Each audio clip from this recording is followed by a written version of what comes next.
আল্লামা মামুনুল হক দামাতুল্লাহ বারাকাতুহু। আমি তার সাথে বিশেষ অতিথিবৃন্দ, বিভিন্ন রাজনৈতিক দলের নেতৃবৃন্দ এবং উলামায়ে মাসাজিদ, উলামায়ে কেরাম এবং আজকের এই মহাসমাবেশের সম্মানিত উপস্থিতি, আসসালামু আলাইকুম ওয়া রাহমাতুল্লাহি ওয়া বারাকাতুহু। সংগ্রামী উলামায়ে কেরাম, সংগ্রামী তাওহীদি জনতা, আপনারা জানেন গত মাসের 5 তারিখে বাংলাদেশ নতুনভাবে স্বাধীনতা লাভ করেছে।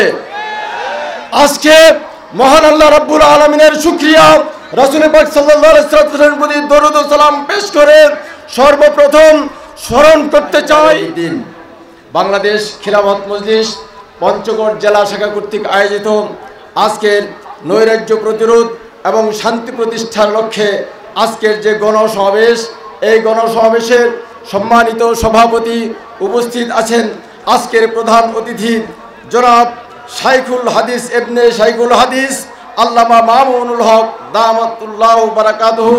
আমি তার সাথে বিশেষ অতিথিবৃন্দ, বিভিন্ন রাজনৈতিক দলের নেতৃবৃন্দ এবং উলামায়ে মাসাজিদ, উলামায়ে কেরাম এবং আজকের এই মহাসমাবেশের সম্মানিত উপস্থিতি, আসসালামু আলাইকুম ওয়া রাহমাতুল্লাহি ওয়া বারাকাতুহু।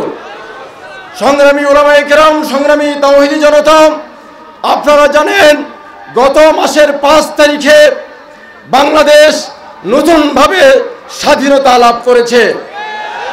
আজকে মহান আল্লাহ রাব্বুল আলামিনের শুকরিয়া, রাসূল পাক সাল্লাল্লাহু আলাইহি ওয়াসাল্লামের প্রতি দরুদ ও সালাম পেশ করে সর্বপ্রথম স্মরণ করতে চাই